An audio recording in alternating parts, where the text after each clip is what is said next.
Hello, today is April 23rd, 2015. We're meeting today with Mr. Clyde Brewer II at his home in Windsor, Colorado. My name is Brad Hoops. I'm the interviewer for the Northern Colorado Veterans History Project. Welcome, Clyde, and thanks for sitting down today to tell your story. Thanks, Brad. I'm happy to be here. Let's start out, if we could. Tell us a little bit about yourself, your date of birth, where you were born, a little bit about your family. You bet. But before I start with it, one little tidbit. Today's April 23rd, and you're interviewing me. And that's the day I got my Purple Heart in 1960. Is that right? Oh, wow. Yeah. So I just happened to think of that as soon as you said April 23rd. Holy cow. We'll definitely get into that story. But, Anyway, I was born in Pontiac, Michigan. My mom and dad, my dad was a World War II vet, 5 years in World War II, came back to Michigan and decided he wanted to go to California. So at the age of 3, we moved to Long Beach, California. And I stayed in California till about 8 years ago. And I moved to Colorado. Now, were you born after he returned home from the war, or what was your date of birth? It's May 1945. And so my dad he came back from the war after I was born. So, Wow, holy cow. that was kind of he was on leave, and I got to be created. And then he came back after I was born. Amazing. So, Oh, that's amazing stories, those guys. Wow. yeah, that was a tough generation. Yeah, yeah. So at age 3, you said you guys moved out to Yeah, California? we moved to California. My dad actually, for a while, was stationed in Long Beach, California, and he loved it out there. And he was tired of those Michigan winters, so we moved out there, and he ended up working for Northrop Aircraft Corporation, and so was involved in that early part of the flying wing and those kind of things. So he was kind of a technical guy. He had an engineering degree, and later on got a law degree. So pretty smart cookie. So, but anyway, so we stayed in California pretty much my whole life up till, like I said, about 8 years ago. So you were down in the Long Beach area? Or? Yeah, at that time we were, and then my dad relocated us up about 1959 to the Bay Area. He went to work for Lockheed Missile and Space, and so I went to high school there. Okay. Graduated from high school, and like most kids, lived in a little community called Saratoga, California, and it was a nice community, small, all apricots and plums and prunes. And so as a kid, I worked on the orchards, and later on, a little bit later, worked for the canneries, which were a big deal at that time in California. And so I graduated from high school, went off to college, went to California State Polytechnic College in San Luis Obispo, and decided to change majors and go back to San Jose and go to San Jose State. Well, when I transferred from college to college, I was out for almost 7 months. Oh, no. So I lost my college deferment. And in 1966, when I was drafted, they were taking, Brad, and you probably know the numbers better than I do, about 55,000 kids a month.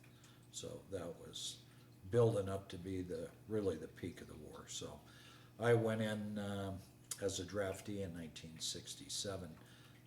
I remember going in for my physical in Oakland, California, and figured, well, where do I go from here? Well, 4 hours later, I was on a bus going to Fort Ord, California, and ended up getting my uniforms and shots, and was at Fort Ord, California for about a week and a half, I think, not too long. So they were moving us pretty quick.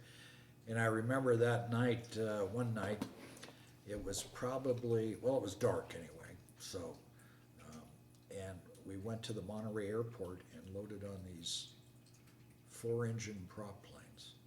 And we were just loading on those planes. And the next thing I knew, I was landing on a pasture at Fort Riley, Kansas. Oh, geez. So it was, I thought to myself, what the hell has happened here? This doesn't make sense to me, right? So anyway, I went through basic training at Fort Riley, Kansas. And how was that transition from civilian life into military life for you? Oh, it was pretty different. Yeah. It was. We were as a civilian, I mean, I was enjoying life and going to school and, you know, not too many worries. And all of a sudden I got some guy at 5:30 in the morning or 5 o'clock in the morning, you know, pounding the floor and waking us up and, you know, going out and, boy, I'll tell you, and it was hot there, you know, in Fort Riley and humid. Mm-hmm. And, you know, going out and doing bivouacs and, you know, 20-mile hikes with a 60-pound pack, and you're 19 years old or whatever, and you're going, oh, something's wrong here. This doesn't make sense, right? So, and so the training was actually, it was pretty good and went fairly quickly.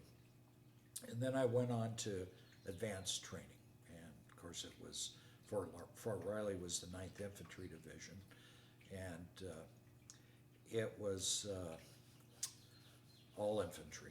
So you stayed at Fort Riley for your advanced training, yeah. So I turns out that I ended up having an MOS as a machine gunner on an M60 machine gun. And I started thinking about it. I said, you know, this isn't too good. I said, I'm not sure who dies first, the radio man, the lieutenant, or the machine gunner. So I figured, man, this isn't too good.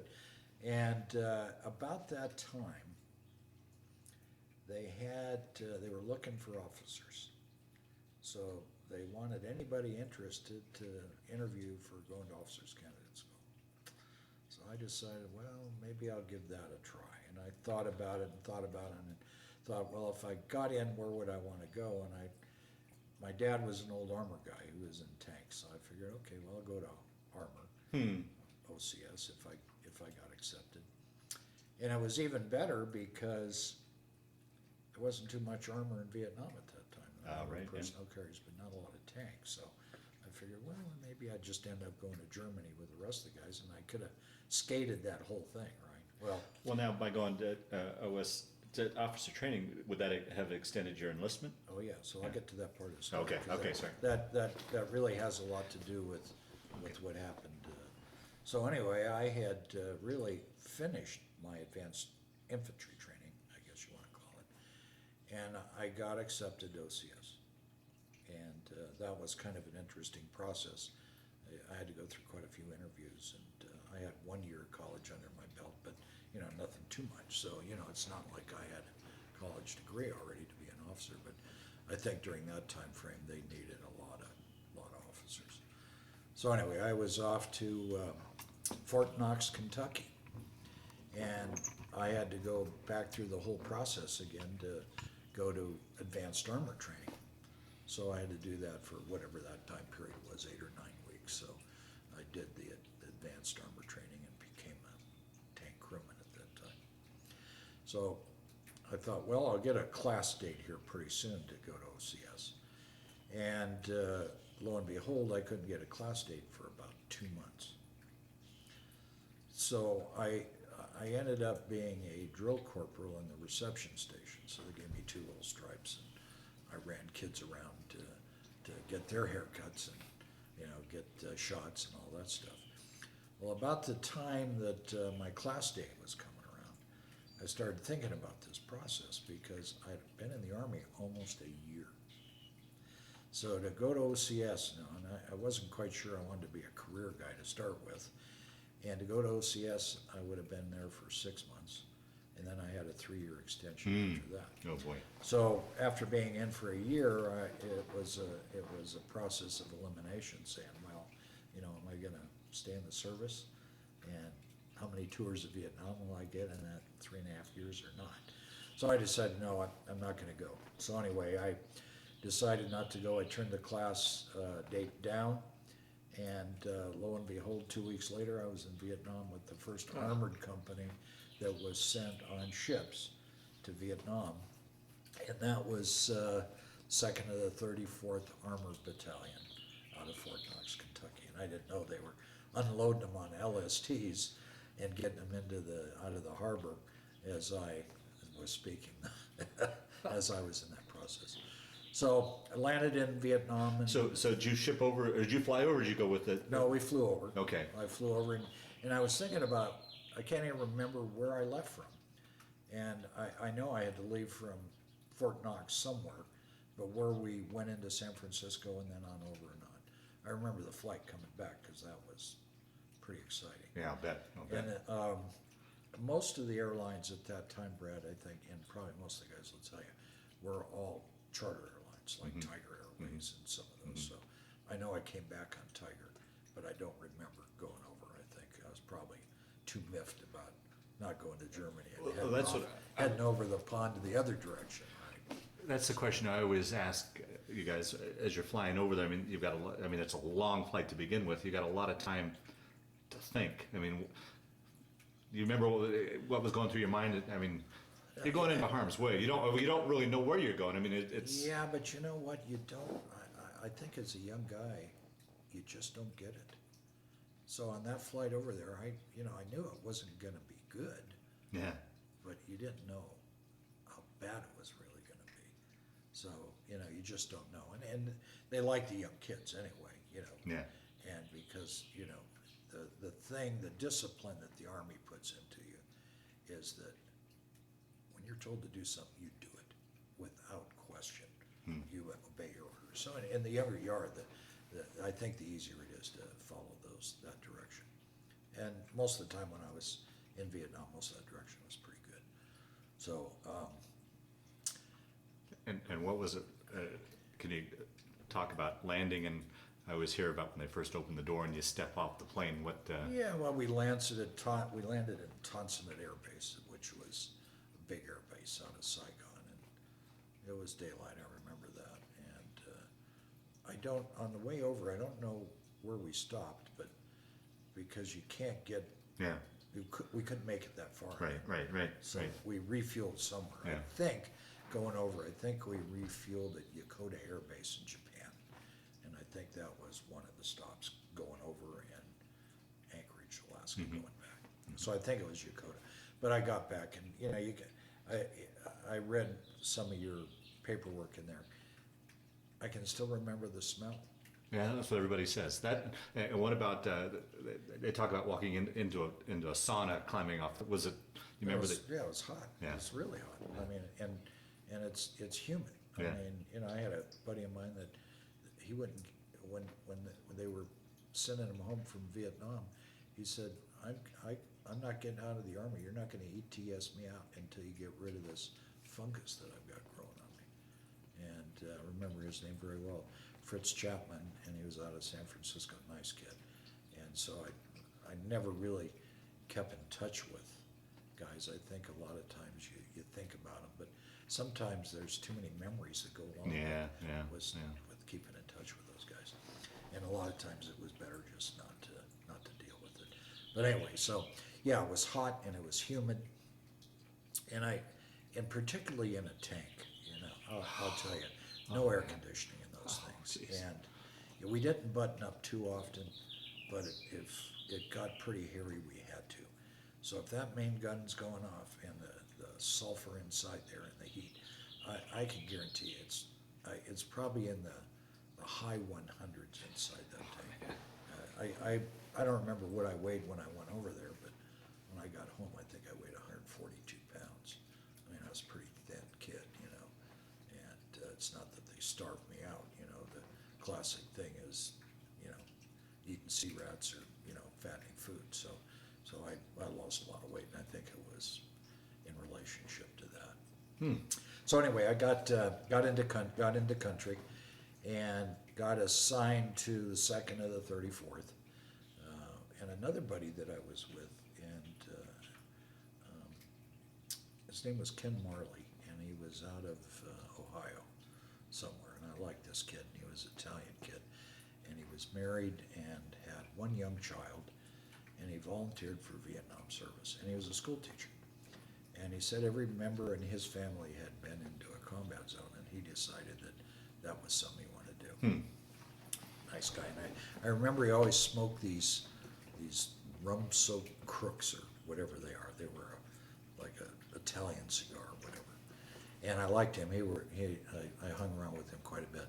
Well, I was assigned to the 2nd 34th to be a tanker, and he was too, but he ended up going to the 1st Armored Cav, and he was on PCs.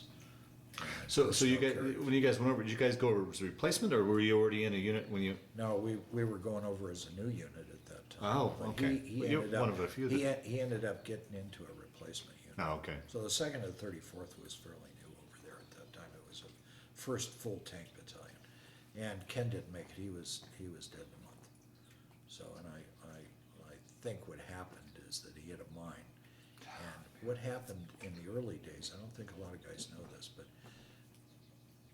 a lot of the armored personnel carriers at that time were gas. They weren't diesel. So, boy, if you hit a big mine, you hit it in the wrong place, those things, they blew up, they cooked off. And they were switching them out later on, even during my term for the year that I was there. But gas tracks were dangerous, they were a death trap. Wow. So I lost him, and I'm gonna look him up on the wall when I go on my trip. And I'm anxious to see him, talk to him. So anyway, I went into Cu Chi, Vietnam. And Cu Chi was a big base camp at that time. And I can't remember if it was the 4th Infantry Division, the 9th Infantry Division, or the 25th Infantry Division who was at Cu Chi at that time. I don't remember. And because we were in our own battalion, I fought with all 3 of those units, because okay. all they did is they just moved us around from one division to another as a tank Yeah. company to support Okay. infantry guys. So I kind of had different patches at all different times for those 3 units, and so anyway, I got into country, and there we were, all our tanks all there, all these guys getting together, and new guys, and it was quite an experience, and getting the tracks ready to go and the tanks up and going, and shortly after that, I was going to show you something here. I don't think a lot of people, they never talk about this, but this was a turning point for armor in Vietnam. And I printed this off the web, and I didn't even know how to spell sui tray. And this was one hell of a battle. And this fire base was being overrun by, there was a lot of North Vietnamese regulars on it, and as well as VC or Viet Cong. And a lot of people, if they ever have, read about this battle. Westmoreland came out after the battle. It was brutal. And I can't remember how many BC we killed, but it was in the hundreds. And the tanks were going back and forth and reloading with enough time to go back and reload.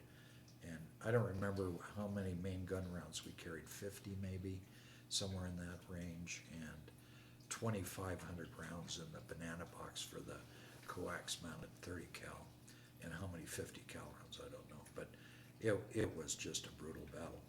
And it turns out this was Operation Junction City with the 9th Infantry Division that I escaped from, and that's who I got my Purple Heart with. So I left the 9th Infantry Division in Fort Riley, Kansas, went to Armor, went back to Vietnam, ended up supporting the 9th Infantry Division and getting wounded with them. Wow. So I think that was just a story that I had to mention in Absolutely, this yeah. whole process. But so it was interesting. I'm in the Agent Orange registry. We were just sprayed constantly with Agent Orange. I mean, and by the way, most of the time it was so friggin' hot over there, Brad, that we a uniform for me during the day was my boots, because you never took your boots off. Yeah. My underpants, a flak jacket, and a helmet.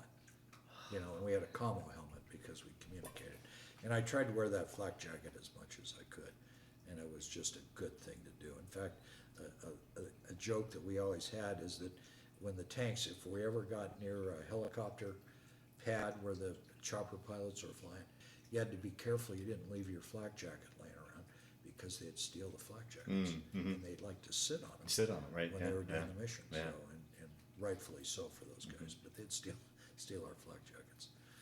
So anyway, the year was long and arduous. We were out about 6 months straight, supporting the different battalions that I talked, our divisions, the 4th and 9th and the 25th. And it's because we could only operate with them during the dry season. Well, that's what I was going to ask you. I mean, Yeah. it didn't seem like a very conducive country or terrain to have heavy tanks on. Not during the rainy season. Yeah. So we really had about 6 months, give or take a little bit, and we were out pretty much that whole time. So what they'd do is we ate sea rats one day, and then the next day they'd fly us in hot food, and they'd come in by helicopter, and we'd have these Mermite cans or whatever they were called. They were kind of a funny green can, and all the slop put in it. So you get your mashed potatoes and peas together, and maybe get your chicken, but that's how we did that. And of course, bathing was an issue because, water wasn't, so you try to brush your teeth and take your salt tablets because you sweat so much in that environment. Where did you sleep? Where were So sleeping? we just slept right in the back of the tank. That's where you slept. I mean, you just found a place that wasn't too uncomfortable and you'd sleep on the back of the tank. And sometimes, I think I have a picture of it, that we would run a canvas from the sponson box on the side of the tank down to the ground, and guys might put a cot down on there, because the tankers were kind of nice. We could carry everything, so we could carry beer and cots, and because we could put it all in the back of the tank. And the infantry guys, they thought that, man, we were living the dream, right? We had all that stuff. But anyway, it was kind of dangerous to sleep on the ground because there was so many peepee creepy things that crawled around there. And we were doing a mission one time at I can't remember the name. There was a little Arvin compound somewhere that it was around Ho Chi Minh's birthday that they were talking they were going to overrun this compound or something, so they sent us in, and there was a big laterite pit there with garbage in it. Well, lo and behold, my tank was parked near that garbage, and the tank commander, I think his name was Sergeant Sharp, and I had 2 or 3 of them during that time because we lost them pretty quick. I'll tell that story too. But he put that canvas down, and it was so hot that night. I was laying just on top of my sleeping bag, which I slept on the tank, and I think it was a big rat that came up there. And I didn't have a shirt on, and it jumped on my chest. And I can still feel those cold little feet on my bare chest. And I'm telling you, I must have jumped up 20 feet in the air. I mean, it was just something to do that. So anyway, that was kind of the end of that canvas down, in that area. So, and those rats over there, I want to tell you, they're not like our little rats out there. Those are big rats, particularly that hang around the garbage pits. And speaking of those laterite pits, this is true story. You can verify it. I've watched those little kids, run into those burning pits and pull out dead dogs to eat them. They love that. They used to call that #1 chop chop. Wow. So, Man. and that tells you how devastated that country was at that time and how poor some of those people were. So anyway, I went through that, and I got wounded on April 23rd, 1967. We were out in some clearing in the middle of the jungle somewhere. Whoever knows where it is. Kuchi and Tinian were somewhere in that delta area, but up towards Cambodia. So we operated up in that area. Oh, okay. Tons of VC and NVA going in and out of Cambodia. And of course, we couldn't go into Cambodia, unlike John Kerry or whatever. But we weren't allowed to go in there. But it was pretty bad country in there. So anyway, I got wounded on April 23rd, and I don't talk about that. Okay, because fair enough. Okay, fair was enough. not good. Well, let me ask you, I mean, through this, as we sit here talking, you weren't getting enough sleep, you weren't eating right, hygiene sounds terrible, you're outside in the elements, which are terrible. To me, any one of those things would knock a man down, but on top of all that, you had the stress of war. How do you think you made it through that period of time? Well, It's hard to say. I mean, I think everybody just, you count the days, you wanna go home, and you think about being home and how good it is. So I think that's an inspiration. The other thing, the Army got you in such good shape, I think. Without that, we would all struggle a lot more. But I'll tell you what, I did get migraine headaches. Oh, really? And I Oh, got bad. those pretty bad to the point where I'd throw up sometimes. And I think it was probably stress related. But on a tank, I mean, just like all the other guys, when we were out, I mean, it was on a night where the alert wasn't too bad.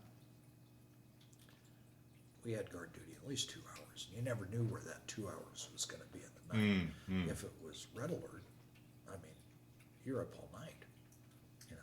So the sleep deprivation, I think, was a bigger problem for me than anything else. Riding around the tank is physically challenging most of the time, you know, all the heat and those kind of things. But it wasn't like I was out humping a 60-pound pack. Yeah, yeah. But it's a variation, and I don't know if I can answer that question. I think you just, what choice do you have? Yeah, You yeah. just, Wow. you just kind of, Brad, you just kind of do it. You know, you just do it. But it's the mental game, I think, is. Well, and that was going to be my is- next question too. is a big issue, so. You know, comparing to your dad's war, where you know they knew, okay, you know, 10 clicks up the road, there's the front line. You guys really had no front Oh, line, and I don't see. I can't imagine you could ever let your guard down. You know. And they'd send us out at night too. We run a lot of operations at night. Oh. And at nighttime is in the jungle, everything moves in the jungle at night. And I remember one time we went out because there was a LRP group, and I don't remember what the acronym is for LRP, but those were the guys that would go out at night and set up ambushes.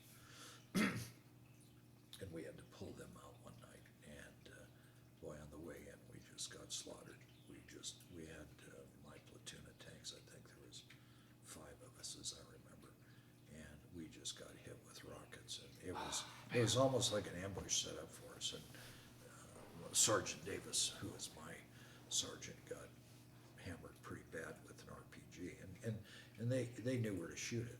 The weakest spot of the tank was the turn ring, where the turns, that's the thin part. So they'd shoot these RPGs, which were heat penetrating round. It'd go through a piece of steel like a hot knife through butter. And what it was is that it'd flash everything inside the tank. And that was kind of a problem, other than just for us inside the tank. But we carried, at that time, a lot of what we called Willie Peter white phosphorus rounds. And they're not bore safe. So the white phosphorus rounds, I never liked them, even using them on the enemy, because you get a piece of Willie Peter on it, goes right through. So I never liked shooting those, but they weren't bore safe. So if you had a flash inside and it hit one of those rounds, that round went off. And you got a cook-off, and that's it, you're done. So we stopped carrying Willie Peter even before I got out of Vietnam. So anyway, it was when you lose your friends, and you Yeah. see a lot of guys. Yeah. We had about in our company battalion, we had about 10% killed and about 40% wounded. And tanks, everybody thinks, oh, tanks are safe. Boy, they're back then they're just weren't. And it's interesting. We started out with the version of tank at that time in Vietnam, which were called M60s, and they're a little bigger firepower, bigger main gun round, and faster. But they had aluminum road wheels, and we were hitting so many mines over there, they were blowing road wheels off. Well, you can replace road wheels, but you know, if you're out in the middle of the jungle and you hit a mine, you know, replacing a road wheel gets, if you have to be there a day or two, gets to be a little bit of a problem. Yeah. So they replaced all of those M60 tanks with M48s, which were M4082s and A3s, and they were basically all the Korean War tanks. So they were getting them cleaned up for us and shipping those over from Korea over to Vietnam at that time. So that was kind of an interesting challenge too. And they had they were hooking us up with the first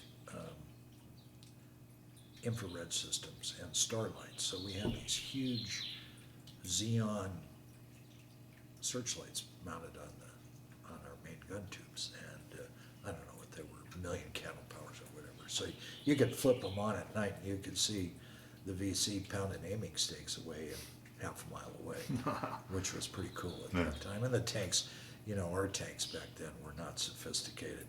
We had one little computer which calculated the type of round that you're shooting, how far you are, so it'd compute the trajectory of the round. And that was about as sophisticated as we were there.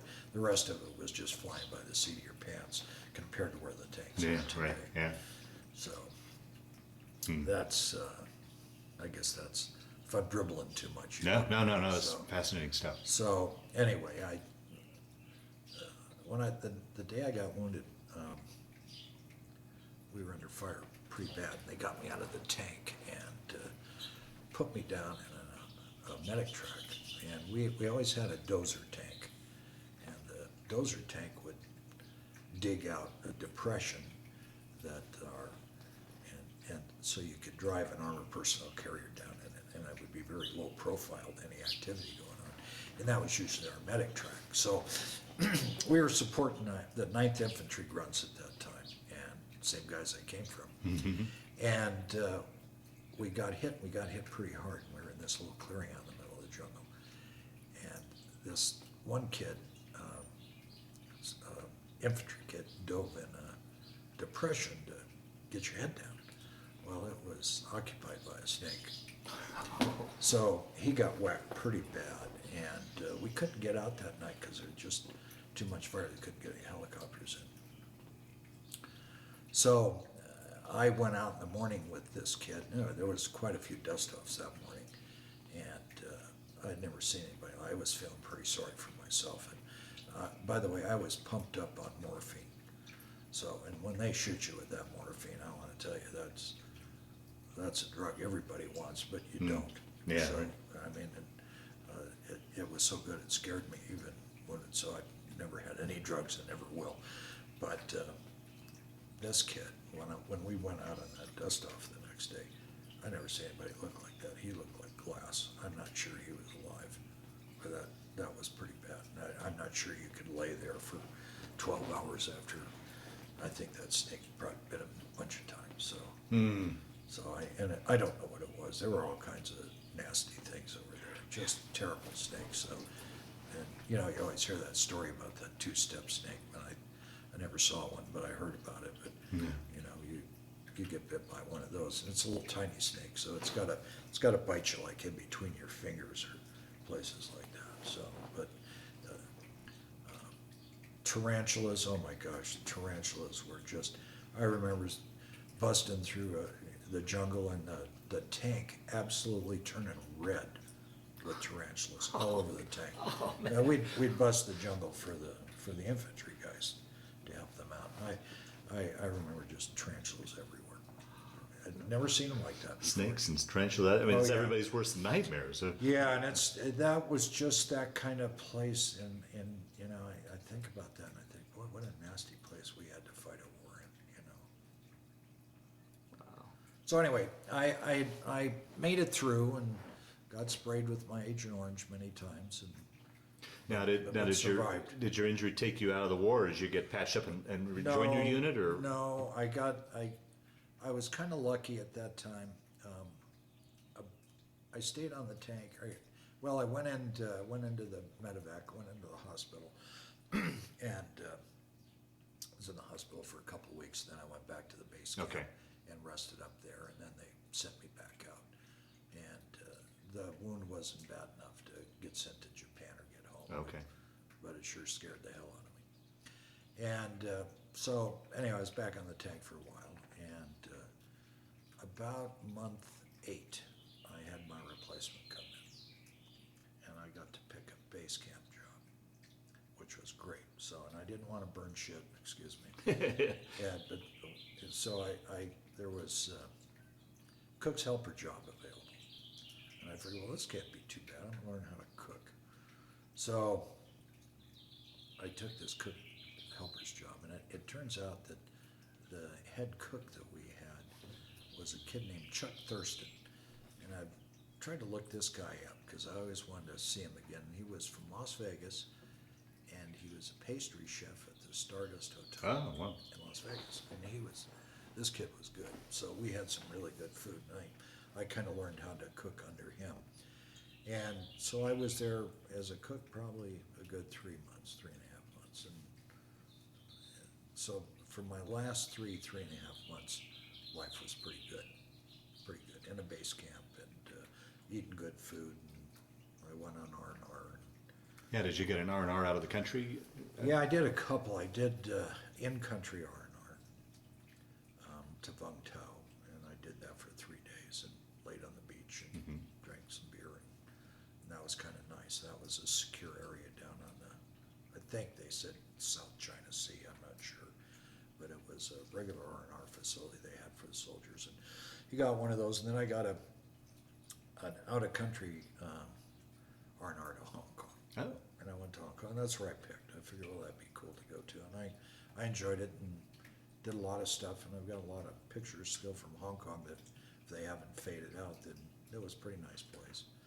And I enjoyed that. And I had some clothes made and a pair of shoes and, a couple of suits and had those shipped home. And that was kind of fun, I think. So, I imagine, to me, it'd be kind of strange to be in an environment you were in and to fly for a week back to civilization and then back into where you... well, that was the hard part going back. Yeah. That was the hard part going back.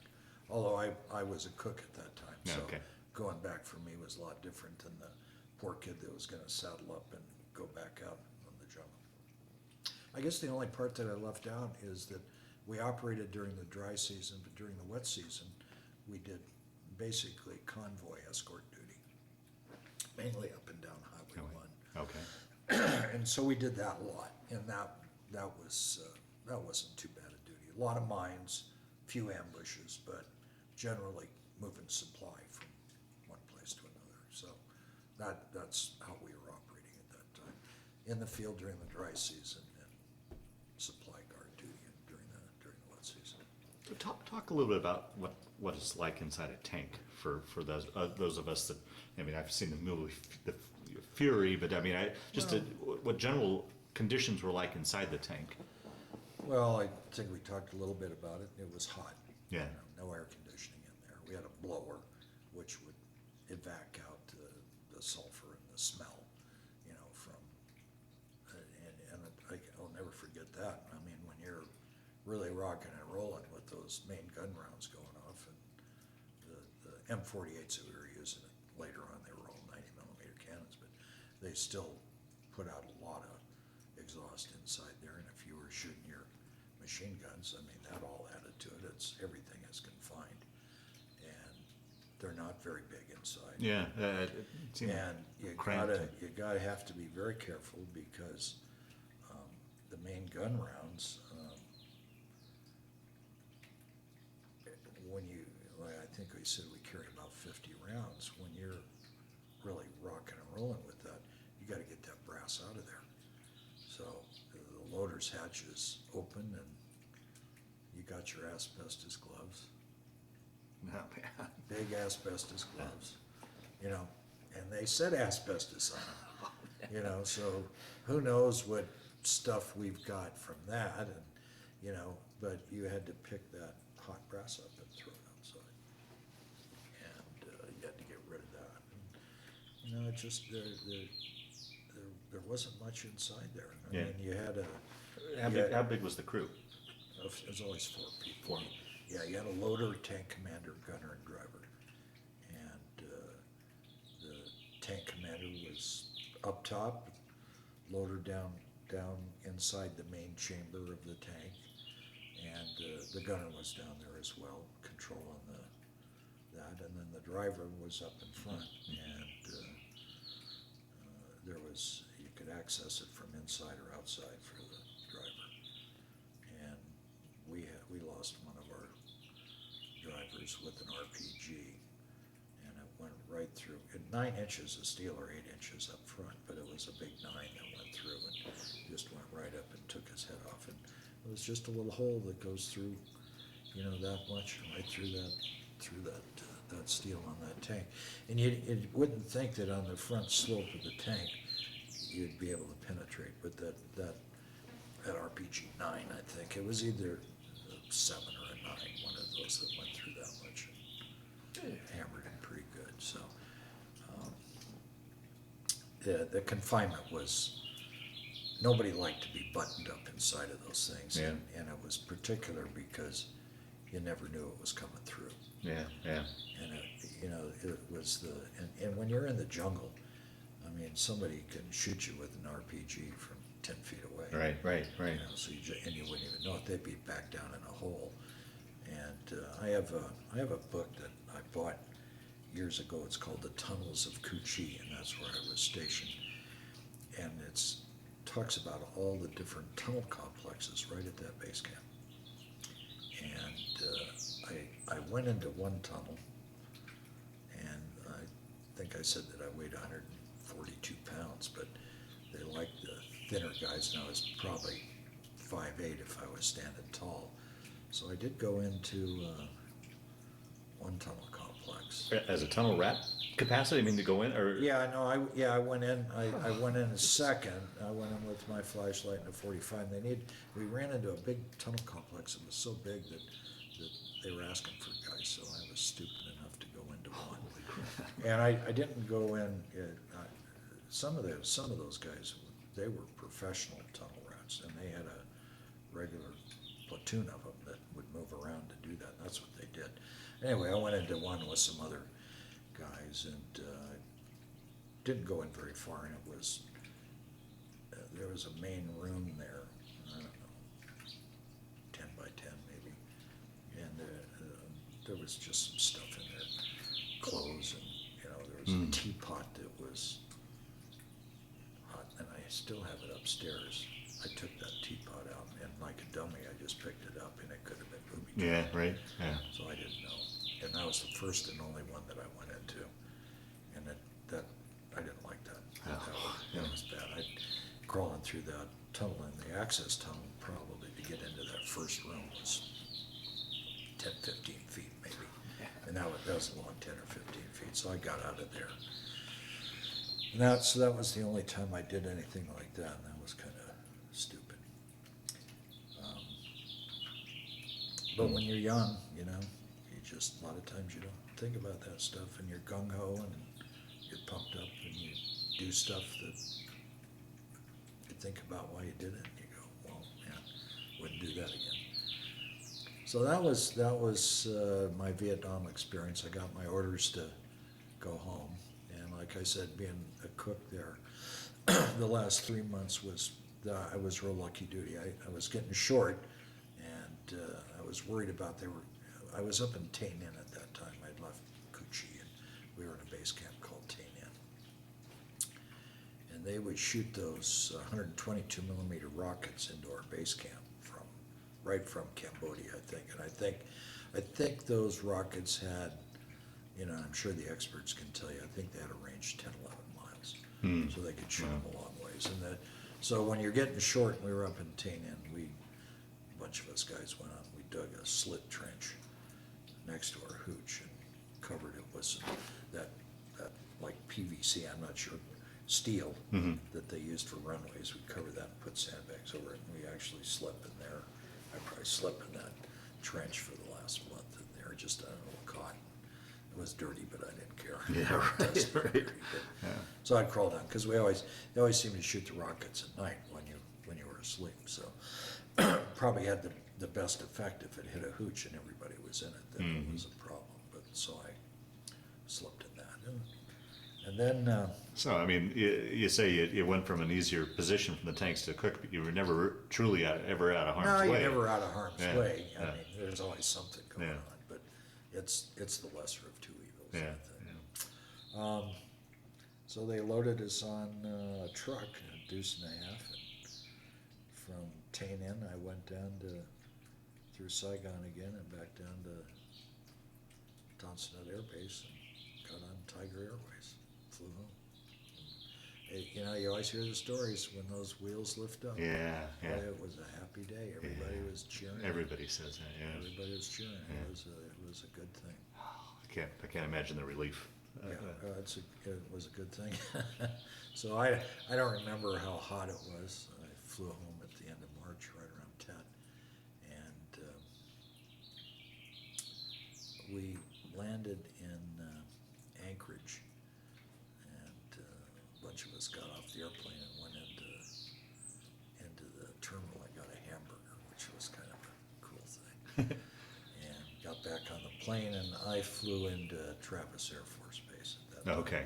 coming home, and I was, my time was up.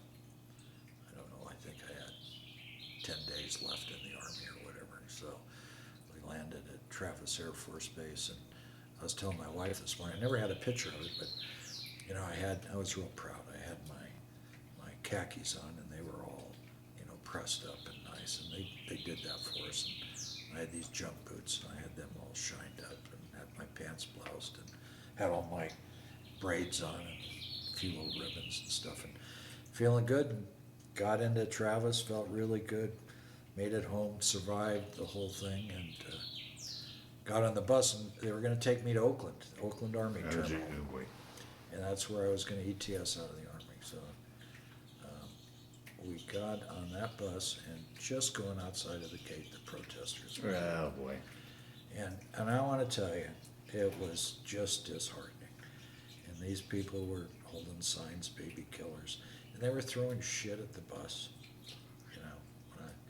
And it was, I thought to myself, no, something's really wrong here, you know. Now, when you were in country, were you guys aware of the protests and the divide back home? And if so, how did that? Well, yeah, because you'd hear a little bit of it, and you know, somebody would always get a newspaper in the mail or whatever. And I think the disheartening thing was that Jane Fonda. I still hate her. Yeah. I hate her terribly. You know, and I can still see her sitting on that next to that anti-aircraft gun or whatever it was with that North Vietnamese helmet on. I mean, I just and you know, to me, she's a traitor. And so anyway, but that's a whole other story, and it's unfortunate that we allowed people to do that because they did a disservice to our country, as did Jimmy Carter when he pardoned all of the guys that went to Canada. I think that was a disgrace to every soldier that has fought in any conflict to allow that to happen. So, but anyway, I got back, and it was kind of a tragedy at that time to get home and have that kind of sound. Yeah, right. And we knew it wasn't, you know, we knew that was, but I think the Bay Area was particularly bad. I mean, the Berkeleyites were going crazy, and you know, Haight-Ashbury and all that. I mean, it was just conducive to war protesters. So anyway, I got home, and I was sent to Oakland. I was in Oakland for 3 days. And it wasn't quite as bad for me because I had some decompression time as a cook. You know, Okay, I right, could okay. decompress. But a couple of the guys that I came back with, I mean, we hung out a little bit for a while because it was, didn't know what else to do. And for them, I think it was really hard to come home from Vietnam. 3 days later, you have your civvies on. Yeah, right. Yeah. And you're supposed to be, gee, Yeah. how are you doing, buddy? Yeah, I mean, once again, as I compare your Yeah. war with your dad's war, and your dad took a month-long ship ride home, and Yeah. 24 hours later, you guys are out of country and back in the States. Yeah, just, you know, you're out. Yeah, just be a good kid. And don't worry about that protester. And some of these kids were out, you know, fighting in the jungle, killing Yeah, people. yeah, yeah, And then 3 days later, you're home. yeah. Oh, yeah. I just, to me today, I don't get it. Yeah, yeah, yeah. I don't get it. So overall, I think that Vietnam was a bad place, and I'm disappointed in our government that allowed that to take place and didn't let us win that war. And after Tet, I think the war was over. Mm. We had defeated them if we would have really kept going. That's when you put the pedal to the metal. We killed thousands of them at Tet Offensive, and I think we broke their back. And I think that that's this peace movement that was going on in the United States deflated everything that we had tried to accomplish. And I listened to the losses that we've got in Iraq and Afghanistan. Any loss is a tragedy. It's just awful. But we lost, what, 50-some thousand kids in that battle and over 1 million wounded. I mean, the scars that...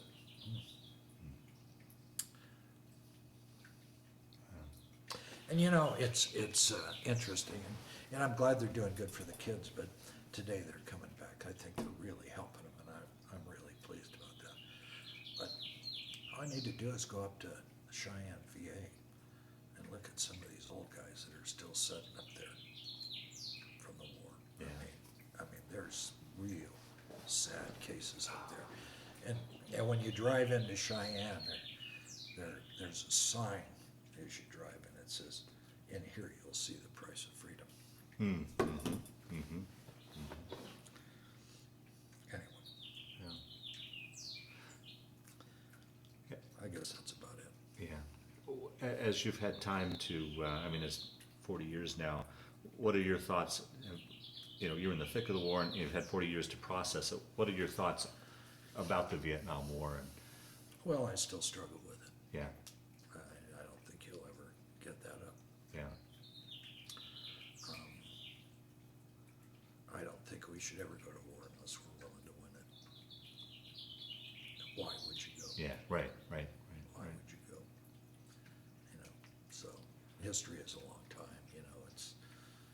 but just, I'm not saying I'm a isolationist, but, if you're gonna get involved to the point where you're gonna make a difference and stay Right. there and make a difference. Don't make a partial difference and then leave. And I think that's, from the time that we started Vietnam, that's been the way we do business Yeah. in the military, and that's a shame. Yeah. And so that's, I haven't really even, this is more than I've talked about than I guess ever. And I usually, it's a little easier for me to talk with other Vietnam Yeah, fair veterans. enough. Yeah. Talk with Can them. truly understand. But my son is 38. I don't think I've told him anything what I've told you, Yeah. or my daughter, Yeah. either one. So, and I have two great kids. Yeah. I got a son and a daughter, and I have 4 really nice grandchildren. So, and I love them both, and that's what life's all about. Yeah, absolutely. Well, let's talk a little bit about your post-war years as far as family and what you wanted to do career-wise and Yeah, such. no, that's always, that's a good part. So I came home from Vietnam and I went back to school and I met my wife, or my girlfriend that became my girlfriend and shortly became my wife, and that's Sandy. And fell in love with her. Pretty easy to fall in love with her. And so I had the GI Bill then. Getting $200 a month, that was big money. Wow. And so that was 1968. I was getting $200 a month in GI Bill.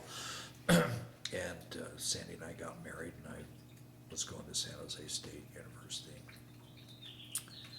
And she was working in a law office as a receptionist.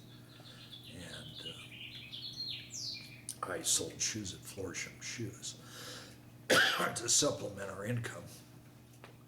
So that worked out pretty well, and I graduated from San Jose State University with a Bachelor of Science degree in marketing. Now, could you tell a difference as a student from that first year at college, going through your military experience and coming back? Were you a different student? Yeah, I was an adult. I grew up pretty quick. Yeah. Excuse me, and I think most kids grow up pretty quick over there. I mean, if you didn't have a lot of sense before you went, you had a lot of sense when you came back. So I graduated from college, did very well, and ended up working the majority of my career in the semi-conductor business. Oh, okay. So I worked for all the high-tech companies. I worked for Fairchild and Philips and Fujitsu, and spent 30-some years in the semiconductor business. And of course, during that time, I had 2 children and great kids, and they were active in sports. Lived in the Bay Area, and both of my kids, I was proud to say, went and got their college education. My daughter graduated from Chico State, and my son, that's how I ended up here in Colorado, went to Colorado State University, graduated, stayed, married, had grandkids, and when I retired, I decided probably a good place to live, and my wife and I moved out here, and my daughter came shortly after and brought her 2 children, and my mother is here, brought her out with us, and of course, I told you my father was a World War II veteran, and my mother will be 99 years old.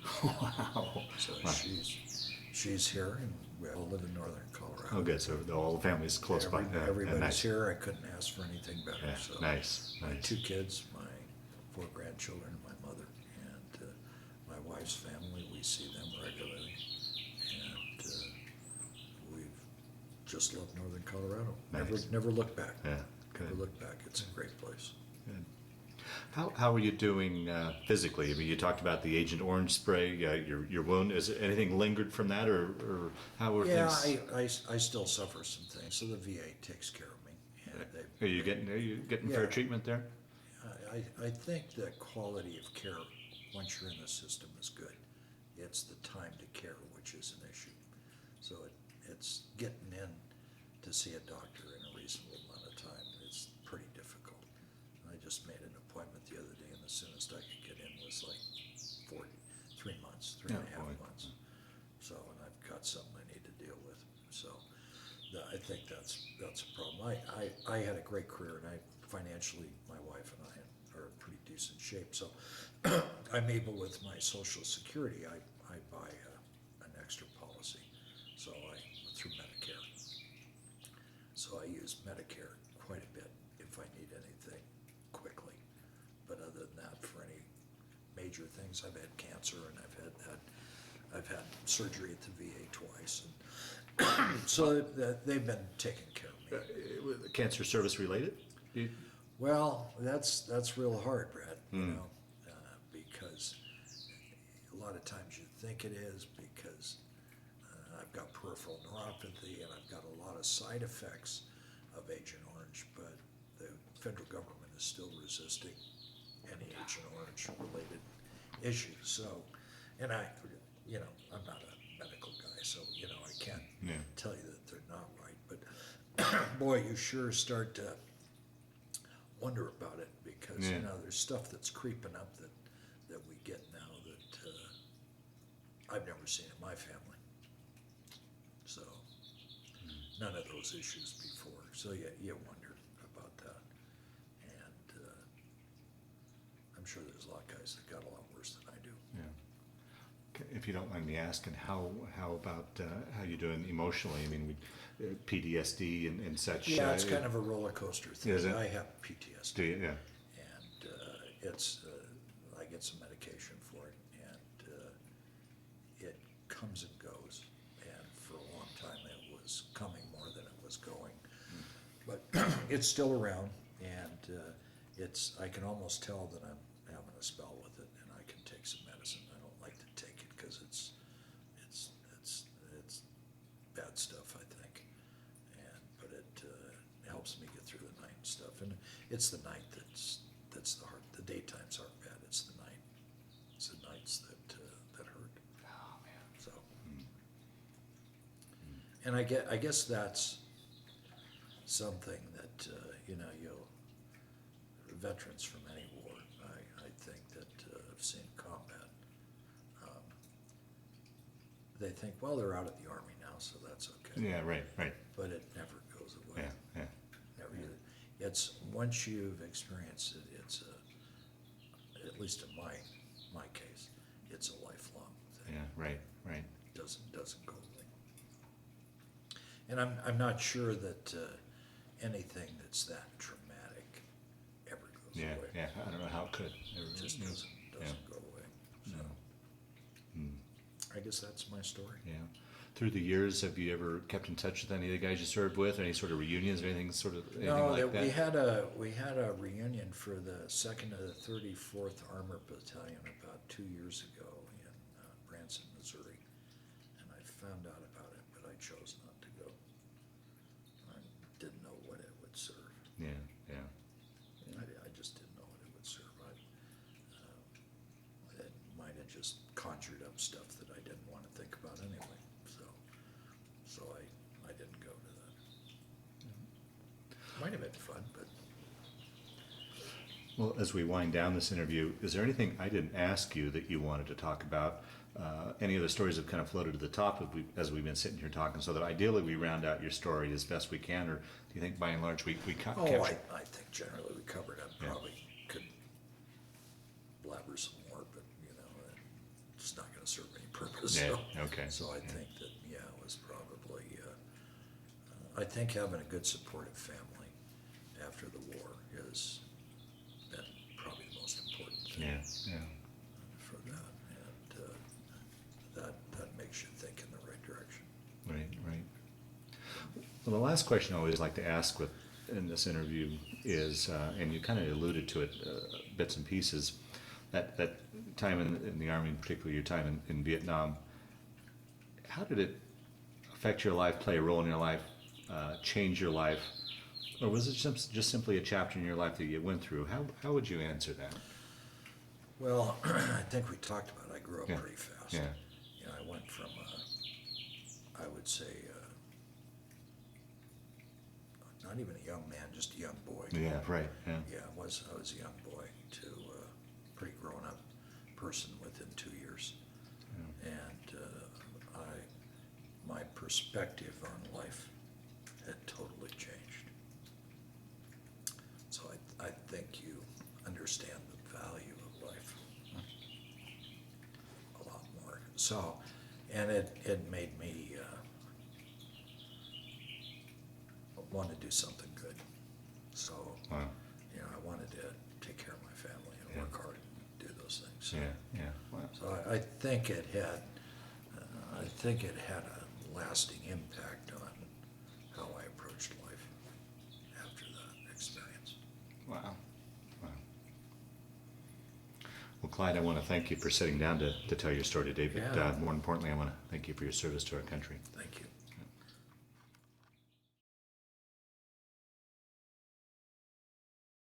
That's just a photograph of me sitting on top of a tank, so that was probably somewhere in 1967 or early 68. I guess you can see that. I thought I'd show you what happens when a tank goes over a 500-pound bomb, and it just kind of blew this thing over. And those tanks weighed about 52 tons combat loaded, and this tank actually moved from one place to another when it hit that mine. And by the way, nobody was killed or severely injured in that explosion. Holy cow. I was a driver on this tank, and we were clearing rubber tree plantations. And what we'd do is we had these anchor chains off of these ships out of the harbor, and we'd hook the chain from one tank to another, and we'd go down the rows of rubber tree plantations, and we'd take out about 3 rows of rubber trees at a time. And that's when also we'd be sprayed with defoliant. So here we are taking these trees out. And the reason I showed you this picture is that we buried this tank. It was slop going through this plantation. We buried that tank and we couldn't get it out. So we took everything out and blew it in place and left it there. Wow. Wow. I thought that was kind of an interesting story. I think you hear all the stories about Bob Hope coming to the big base camps. Well, I was in a base camp, Tain Inn, up near Cambodia, and it wasn't a very big base camp, but every now and then we get somebody to come by, and that was Brenda Lee, so I've always listened to her music. Mm-hmm. And she did a nice show for us guys, so I thank her for that. Oops. I was always going to send her that photograph and say thanks for coming. Yeah, right. But she's probably had that happen a couple hundred times. And this one I thought I'd show you because there was an orphanage not far from our base camp. And this, after I'd got off the tank and became a cook, I was that young kid on the left-hand side there with the hat on. And we'd take food to this orphanage up there. And that was probably the only thing I ever did in Vietnam that made me feel good. Mm. And those kids needed that food, and there was a lot of orphans in that country because of the bombings and husbands being killed and mothers being killed. That had to be tough, though, going to these things and seeing all these kids. And... Well, it really wasn't too bad. I mean, we felt good. Yeah, we felt good to go there and help them out. And boy, I'll tell you what, they were grateful to get whatever we could give them. So, one of the things that we always liked was the kids.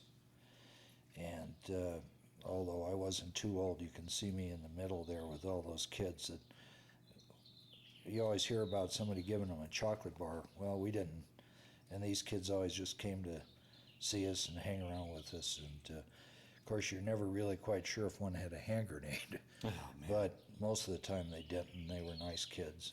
And we'd go into villages that were probably pretty nice. So that's one thing that always made me feel good, was to hang out with the kids. You know, one That thing I was- forgot to ask you, have you ever had the opportunity, or would you ever want to travel back to Vietnam? No, I've thought about it, but no. No. Okay. No, I'm done with Vietnam. Very good. Well, that's kind of the end of the story for me. That's my Purple Heart and my ribbons that I earned to go to Vietnam, and a National Defense Medal. Mm-hmm.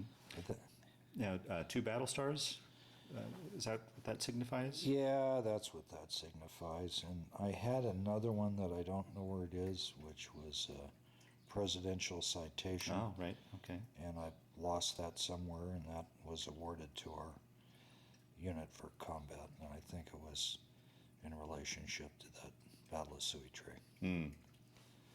So anyway, that's, other than a few pictures, that's all that's left.